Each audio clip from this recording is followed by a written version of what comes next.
Good morning and welcome to Daily Red Devil for all of your latest Manchester United transfer news and talk. And as always, we're back with another massive show to bring you all this morning. But before we jump into that, please do smash a like on the video. Please do subscribe to the channel if you are new, and let's get straight on into it. So on the show this morning, we're going to be talking in depth about the Manchester United takeover. There's been quite a few stories coming out since we last spoke. Late last night, Sky Sports, Ben Jacobs, loads of different reporters are all coming out with similar stories, which we will get into a little bit later on in the show. We're also going to be talking about a surprise debut. Obviously, Manchester United play Galatasaray tonight in the Champions League, as we all know. We have got a bit of news on. We have got a bit of an update on the team news, and there is going to be a shock player who is making their debut. We will, of course, be talking about that. But as always, please get involved in the comment section, get involved in the live chat. Let me know your thoughts on everything we discuss on today's show, as I always like to see what you guys have to say. Right then, let's get started with the takeover stuff then, because obviously this is the main story of the day, isn't it? So let's let's start off with some positivity really quickly. I guess this is positivity. I think it is. So this is coming out from a couple of different journalists this morning, saying that Lisandro Martinez foot surgery has apparently gone well and he is now recovering. So we wish, obviously, Martinez a speedy recovery. There is still obviously those questions about how, you know, the fitness team at Manchester United is so incompetent that they allowed him to keep playing when he was still injured, and then they've made the injury worse. But let's just put that to one side for a second. He's had his surgery for the second time, his second foot surgery in exactly the same place in the last 6 months. He's had the surgery. Apparently it's gone well, and he's now going to recover. So let's all send Lisandro Martinez some positivity, and hopefully he is back playing sooner than we all thought. But right, let's jump over to the story about the takeover then. So as I said, there's a few different stories to get into here, so do bear with me. The first story came out from Sky Sports last night, and they said Sir Jim Ratcliffe is now contemplating buying a minority stake in Manchester United rather than seeking full control in an effort to end a nearly 10 months long process to resolve the club's future ownership. It goes on to say, Sir Jim's Ineos Sports Group has proposed to the controlling Glazer family a deal which would see it acquiring chunks of both their shares and the stock publicly traded on the New York Stock Exchange in equal proportion. So for anybody who's been living under a rock, Sir Jim Ratcliffe originally was trying to buy 50% of Manchester United, 51% of Manchester United, leaving the Glazers with 18% and then 31% on the New York Stock Exchange. That bid obviously hadn't been accepted. That was about 3 or 4 months ago now. As that story says, there's been a bit of a standstill for the last 1 or 2 months, and that nothing has happened, as we all know. Now, the story goes on to say this. This is coming out from Mike Keegan. Apparently, Sir Jim Ratcliffe is now considering making an offer for around 25% of Manchester United, whereas Sheikh Jassim remains committed to buying 100% of the club. So for anybody who needs this broken down for them really quickly on this Tuesday morning, so the Glazers own 69% of Manchester United. Remember that. They sold 31% of the club, or they sold stocks for the club, which are available on the stock exchange. So the Glazers only own 69% at this moment in time. And Sir Jim Ratcliffe is apparently going to now come in and offer to buy a portion of their shares and a portion of the shares on the New York Stock Exchange, meaning that he'd have 25%. But this would still mean that the Glazers would be the majority shareholders, because even if, say, Sir Jim even bought 25% of the Glazers shares, right? The Glazers would still have 44% of the club. Sir Jim would have 25% and there'd be 31% on the New York Stock Exchange. So if this happened, the Glazers would still be the owners of Manchester United. Sir Jim Ratcliffe would just have a share in Manchester United. It would make zero difference. All it would do is line the pockets of the Glazers. It wouldn't get us a new stadium. It wouldn't get us it wouldn't clear the debt. It wouldn't get us any players, blah, blah, blah, any of the infrastructure. None of that would happen. It would just mean money. It would just mean that the Glazers ultimately dissolve stocks in Manchester United. They dissolve 25% of their stocks, sell them to Sir Jim Ratcliffe, and then they just pocket the cash. And that's pretty much the gist of it. You could argue, though, just to give it, a level argument, what Sir Jim Ratcliffe was offering for 51% was the same. He wasn't going to clear the debt. He wasn't going to build a new stadium. He wasn't going to, invest in X, Y, and Z. So in some ways, from what Manchester United are getting for the better of Manchester United, it doesn't actually really make a hell of a lot of difference. All it means is that you've got an extra voice in that boardroom. It's obviously an absolute joke, isn't it? And the fact that Sir Jim Ratcliffe thinks that this is even an option, we've been spread this lie that he's a boyhood Manchester United fan and he loves Manchester United and he wants to bring them back to success and all the rest of it. I mean, mate, the fact that you think that buying 25% and keeping the Glazers is going to bring us back to success when you're not going to invest in the stadium, the team, clear the debt, you're not going to do anything ultimately. You're just going to come in and have Manchester United as your little vanity project. I mean, it's an absolute joke, isn't it? I mean, we all see through it, don't we? I think everybody in this chat this morning sees through it. It's an absolute disgrace, the fact that he even thinks that this could fly. And just to be very, very clear, all right, this isn't just a little tabloid story. This is coming out from Sky Sports, Mike Keegan, Ben Jacobs. It's coming out from 5 or 6. There's more as well. It's coming out from 5 or 6 different journalists this morning, outlets, whatever you want to call them, all with the same story that apparently Sir Jim Ratcliffe is going to make a new offer for 25% of the club. So he'd be a minority shareholder. Now, the story, I want to obviously be fair. I'm not going to, you know what my stance is on this channel. You know that I don't want Sir Jim Ratcliffe because I don't think what he offers is best for Manchester United. But I'm going to obviously be fair in my reporting and I'm going to give you both sides of the story. So the story does go on to say that apparently Sir Jim Ratcliffe's plan is to then buy the Glazers out by 2026. So within 3 years, he's saying he's going to plan to buy the rest of the shares off the Glazers. I mean, why would the Glazers agree to do that? If we start making money, if we start being successful, which I don't think we will, to be honest, under the Glazers, Sir Jim Ratcliffe and, you know, shareholders on the New York Stock Exchange, I don't think we'll be any more successful than we are now. Why would the Glazers turn around in 2 or 3 years and say, look, here you go, yeah, we'll sell our shares. If they don't want to sell the shares now, why would they sell them in 2 or 3 years? So I think that's the biggest load of rubbish ever. It's just Sir Jim Ratcliffe trying to get his foot in the door so he has a little piece of the vanity project. And they can tell us all these lies that in 2 to 3 years, yes, he's going to come and buy the Glazers shares. Yes, this is going to happen, that's going to happen. I mean, I could say that I'm going to go and win the lottery tomorrow. It doesn't mean it's going to happen, does it? The Glazers need to be willing to sell. And they're clearly, if they're not willing to sell now, why would they be willing to sell in 2 years? So it doesn't make any sense to me whatsoever. I think it's the biggest load of rubbish. And I'll even say this, right? I genuinely think that I actually think that keeping the Glazers on their own is better than what Sir Jim Ratcliffe is proposing. Now, let me explain this, okay? Because you know that I don't like the Glazers at all. But if you sell to Sir Jim Ratcliffe, I genuinely, if you sell this 25% to Sir Jim Ratcliffe, I genuinely think we'll never see a single owner of Manchester United ever again. This is our one opportunity to have one person own 100% of this football club. And that's what Sheikh Jassim offers. This is the opportunity to do that. Just think about the mess that it's going to cause, right? Ineos owning 25%, the Glazers only owning 44%, and then 31% being on the New York Stock Exchange.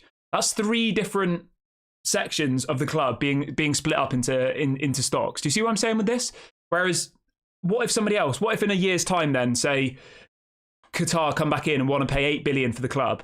They've then got to get Ineos to agree. They've got to get the 6 Glazer family to agree, and they've got to give all of the different companies that own that 31%. I don't know how many companies it is, but I'm assume that the 31% on the New York Stock Exchange is probably owned by loads of different companies. So it's not just one person's say.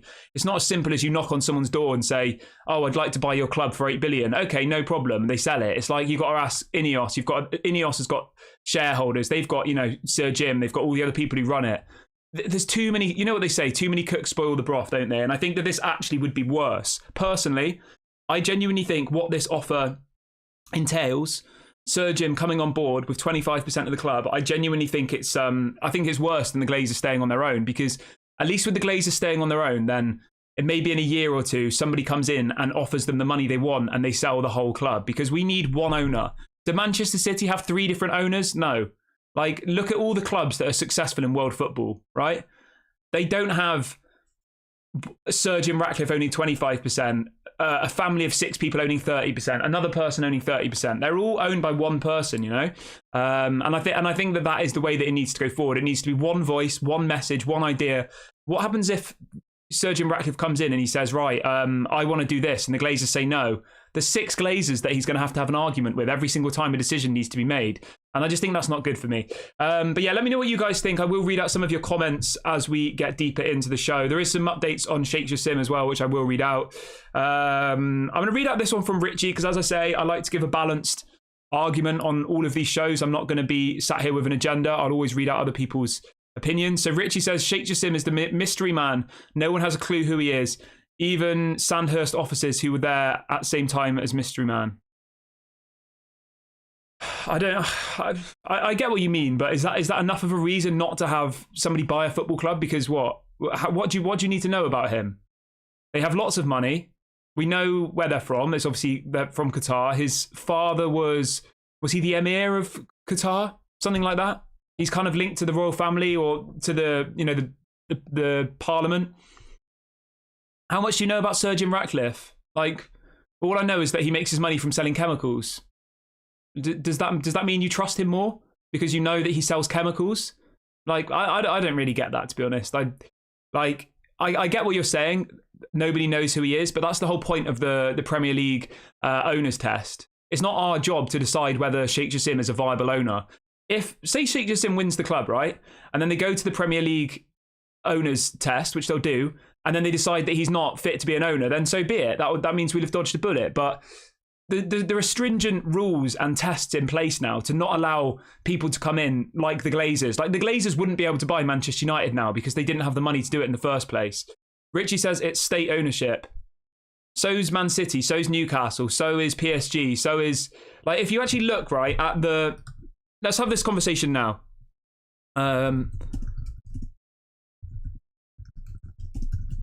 Let's have this conversation. I'm more than happy to have this conversation. I think it's a good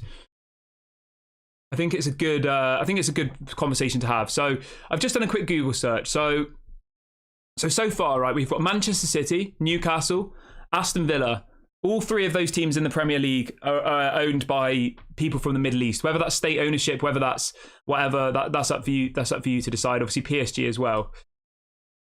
That's the issue for me. I just don't see how we can just be obsessed about this one thing of it's state ownership. Is it? I don't know.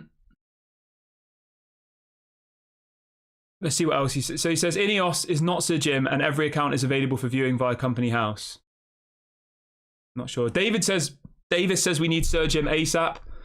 Yeah, okay. Well, obviously you're entitled to your opinion. I'm more than happy to have conversations with people. You know, I always read out people's chats. I don't belittle people. I don't put people down. I'll read them out and I'll give my opinion and I'll read out your opinion. That's obviously what I want this channel to be like. I don't want it to be a dictatorship. If some people want Sir Jim Ratcliffe, that's obviously completely fine. If some people want Sheikh Jassim, that's obviously completely fine. It's an opinion, isn't it? Sky Sports also say this. They say Sheikh Jassim still wants to complete a takeover of Manchester United and is committed to his bid, despite Sir Jim Ratcliffe considering acquiring a minority stake. I'll tell you my opinion on this, okay? Some of you might want it, some of you might not. I think that this is just an attempt to get Sheikh Jassim to offer more money. I think that he will come back in with a bigger bid now. I think he'll come in closer to 6 billion. And I think that the club will be sold because I honestly think that if you're the Glazer family and you're sat there, right, does what Sir Jim Ratcliffe's offering now actually really help the situation? You're going to have the angry fans. The football's not going to get any better. You're not going to get a new stadium. You're still going to have the debt. Do you see what I mean? Like, somebody giving them money to put in their pocket, yes, that's some immediate gain. But in the long run, is that not just going to make things worse? I think it will, but you never know with the Glazers. All they care about is money. If they maybe they need cash, they want to liquid some of their stocks, then that's obviously up to them. Let's see what David says. I'm only joking. I don't want Sir Jim. Okay, so I thought we had somebody else in the chat who wanted Sir Jim. Somebody says yes. The only thing we need is one owner. Exactly that. We 100% just need one owner. That's my stance.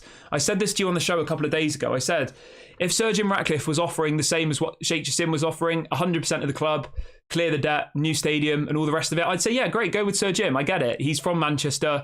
You know, it's that he's come from nothing. He's a billionaire, all the rest of it, you know, that kind of story. I think he's a billionaire, isn't he? Yeah, he must be a billionaire, yeah. You know, and I get it. And I like that. I like those kind of stories that are closely linked to the club. It's a nice story, isn't it? But for somebody, I just can't comprehend how giving somebody 25% of the club and keeping the Glazers majority shareholders, how is that any better than where we are now? That's the point that I just don't understand how that can even be argued. I'm not even being dramatic. I genuinely would rather just keep the Glazers as 69% owners than sell 25% to Sir Jim Ratcliffe. I think it's completely pointless.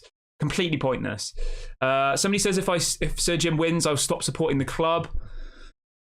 What else have we got? Andrew says the fans want trophies, so we need a full sale only. Pete says full sale only. Minority shares will finance the Glazers. Richie says, why do you keep saying it's Sir Jim? It's Ineos. Richie, you've actually proved one of my points here. Okay, I said this on the show many times before. Why does all of the media, Sky Sports, BBC Sports, every outlet in the world brands it as Sir Jim Ratcliffe? It's not just me. Everybody does. And do you know why they do that? Because the PR teams would have told them to do that. Because Sir Jim Ratcliffe is the guy from Manchester, the local lad, you know, the rags to riches story and all the rest of it. And does that not worry you? That we're being told that it's Sir Jim Ratcliffe? Ineos has shareholders. There's other people who own Ineos. It's not Sir Jim Ratcliffe's company. He owns it with somebody else. So it's not Sir Jim Ratcliffe who's buying it. It's a corporation buying Manchester United who has hundreds of thousands of people who have stocks in it, who obviously will want to see a profit on their investment. Is that what you want? That's what I don't get. That's, you know, that's the bit of the argument that really, really baffles me. But let me know what you guys think. My mouse has decided to stop working, which is good. I'll keep reading out a few more of your comments quickly. Patrick says, let's go Jim. So we've got another Jim supporter in the chat, which is obviously fine. Comeback King says, getting Sir Jim doesn't get us a new stadium. Yeah, 100%. Linvar says, Sir Jim Ratcliffe has already destroyed Nice. Why would we want him? Hal says, Ineos shareholders would demand that their investments make a profit. Exactly that. Now, I don't want to be, I don't want to say stupid, but I assume, you know, obviously Qatar coming in, they'll want to make a profit as well, but it'll be a long-term thing. Qatar will see it as like a 10, 20, 30-year plan where they buy it for 6 billion now, they make it into a successful football club, and maybe in 20, 30 years, they sell it for, you know, 10 billion plus, and they'll make money. Whereas Sir Jim Ratcliffe, Ineos, not Sir Jim Ratcliffe, Ineos, they have to do, you know, yearly accounts, and they'll be wanting to make money every single year. That's how it works in those types of business.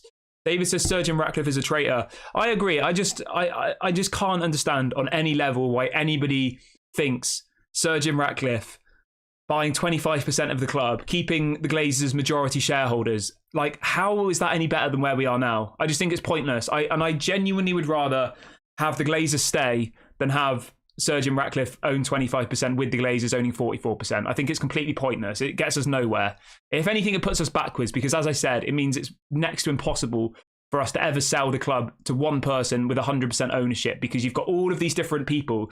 You know, the Glazer family is 6 different people. Imagine when a decision has to be made. Apparently at the moment, right, if a transfer is going to happen, all 6 of the Glazers have to sign it off. Whether or not it's the actual player itself, but it might be how much money they're going to spend and all the rest of it. All 6 Glazers have to sign it off. Imagine if you get Sir Jim as well, right? So you've then got all of Sir Jim and Ineos's team, however many people, however many voices that is. You've also then got the Glazers. It could be as many as 10 people who have to sign off on every single decision. 10 different opinions, 10 different voices, trying to mould our football team for the next 10, 20, 30 years. Whereas, you know, with the Sheikh Jassim model, you bring one person in with a lot of money who brings in the best in class to make the decisions for him. All he is a cash book, what do you call it? A checkbook. He's just a checkbook. Whereas I genuinely think all of these other people want, they want a say, don't they? Charlie says if that Jim lad is a so-called local lad, why is he not invested in the local amenities? I'm not sure. I don't know. I assume that Sir Jim Ratcliffe has done things for the city of Manchester, so I'm not going to slag him off. I don't know the answer to that. So,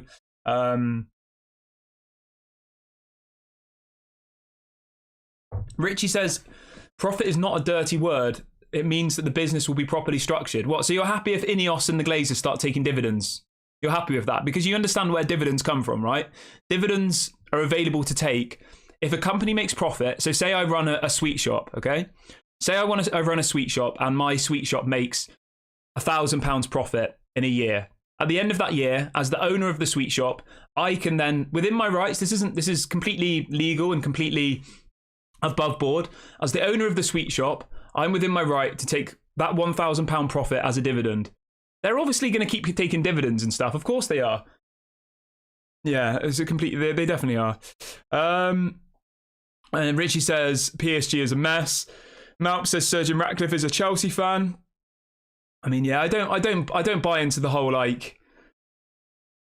You know, he's a Chelsea fan. He had a season ticket. Like, I get it. You know, if you were as rich as Sir Jim Ratcliffe had and you had a house in Chelsea in London, I would probably, you know, go to the odd game. To be fair, I wouldn't buy a season ticket. If I had that much money, I would just get someone to drive me to Manchester every time I wanted to go to a game, or get a train, or, you know, get some sort of transport there. So I do kind of get it. It is a bit strange that he's got a Chelsea season ticket, and it's also a bit strange that he thinks that keeping the Glazers is a good idea.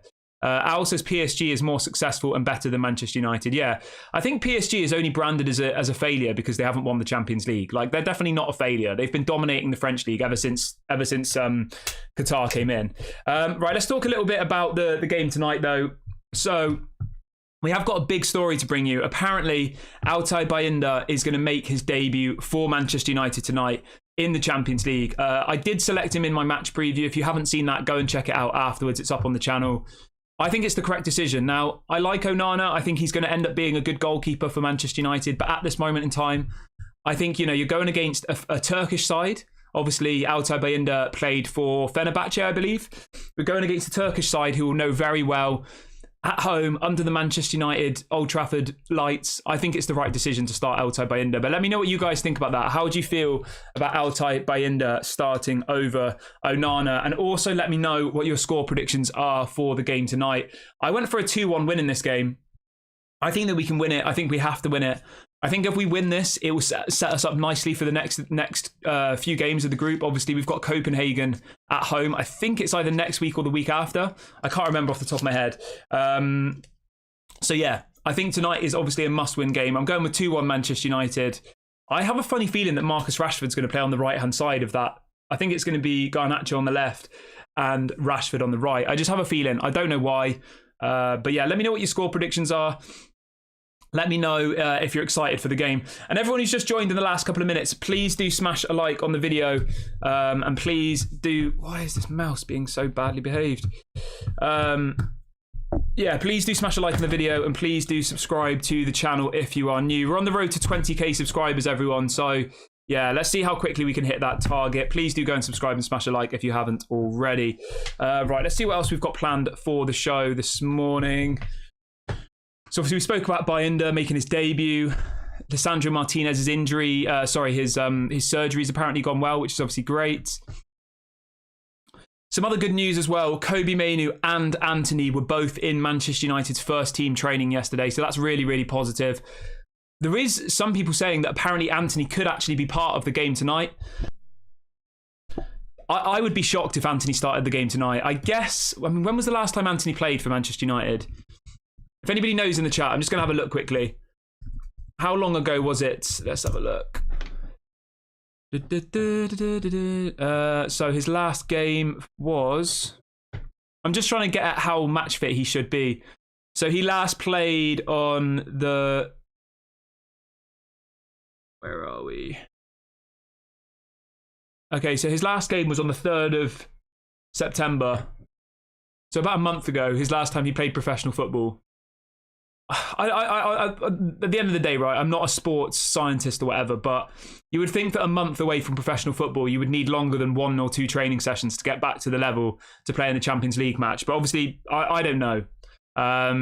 His last appearance was against Arsenal on the 3rd of September. So he hasn't played in over a month. I would be quite surprised if we see Antony start tonight. But apparently he is going to be on the bench. Kobbie Mainoo, maybe we see him on the bench tonight. That would be good. I'm not expecting Kobbie Mainoo to come out and win us the Champions League, just to be very, very clear. But obviously it's good that he's going to be back. He is a player for the future. He is somebody who I really like. He is somebody who I think could go on to be a first-team player for Manchester United in the coming years. So that's something to be excited about. In relation to other injury news, Reguilón did not train yesterday, so we're not going to see Reguilón in the game tonight. It looks like it will be Amrabat at left-back again, which he's going to be up against Wilfried Zaha, I believe. I think Zaha starts on the right, doesn't he, for Galatasaray? I might be wrong. It's either Zaha, Ziyech. They've got Mertens, Icardi. Trying to think who else they've got. I can't remember off the top of my head, but what the point I'm making here is I think that Amrabat's going to have a difficult game tonight because he's going to be going up against a very, very difficult player. Whereas, we saw how good he was in the Crystal Palace game, the 3-0, but we were going up against some, let's say, average people. Whereas as soon as he was up against Eze in the Palace game on Saturday, it was difficult, wasn't it? But let's see what people are saying in the chat. Somebody says, if Sir Jim Ratcliffe really wanted the best for the club and fans who are clearly upset about the Glazers, then why would he put that forward? Exactly. That just sums it up for me. I don't really see how you could argue with that in any form. There isn't a comeback to that. I mean, the comeback is that apparently he's going to try and buy the rest of the shares off the Glazers within 3 years. I mean, emphasize the word try. That's ridiculous.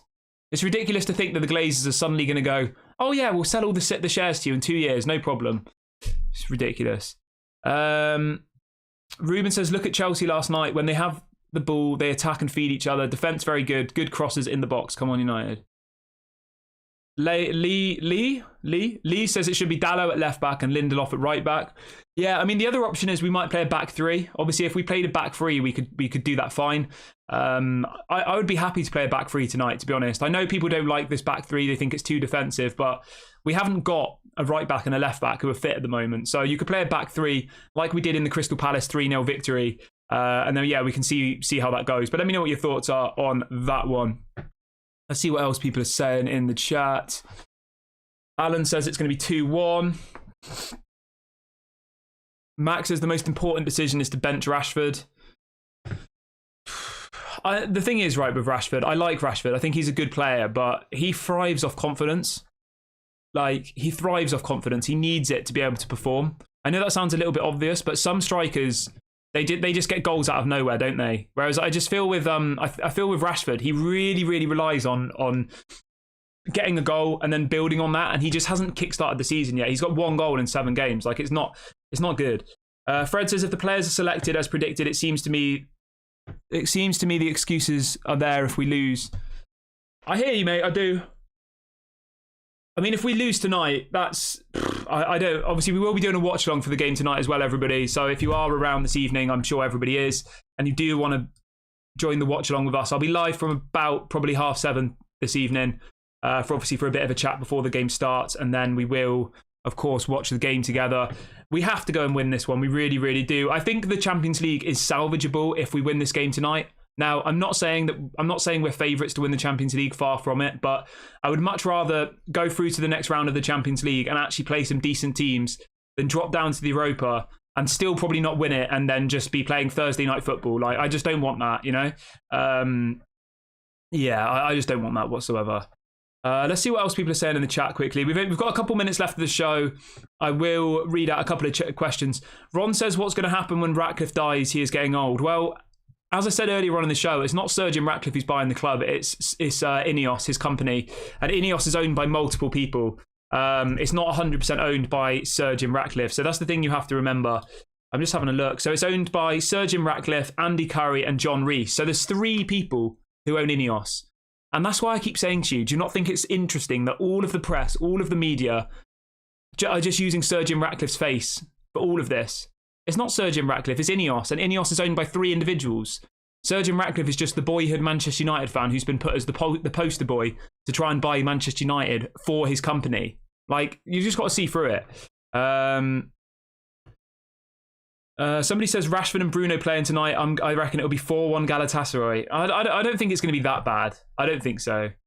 I think we're still going to win. Somebody says, Stefan says, have Ineos join the race. Go back to the beginning. I'm kind of coming towards the end of the show now, but go back to the beginning and watch it all through, and you will see everything. Mila says, I don't understand why Bayinda didn't get the first game in the Cups. For him, it would be much easier, but we have a genius as a manager. What can I say? The thing is, right, Erik ten Hag did explain why Bayinda didn't play in the Cup games, and he said that he wanted to ease him in to the Premier League or something. So I don't really know. I agree. It doesn't really make much sense, to be honest. Like, how are you going to ever give him any experience if you don't play him? But he is going to start tonight, though, apparently. So we will see Altay Bayinda for the first time tonight. Hopefully we see Hannibal. Hopefully we see Garnacho. Hopefully we see a couple of those players who performed really well in the 3-0 victory. And hopefully we go out there and put in another convincing performance like we did against Crystal Palace the first time round. That's the essential for me. But I'm going to wrap the video up here, guys. Obviously, we will be live quite a lot today. So, yeah. Please do make sure to smash a like on the video before you leave. Please do subscribe to the channel if you're new. This has been Daily Red Devil, and I'll catch you all later.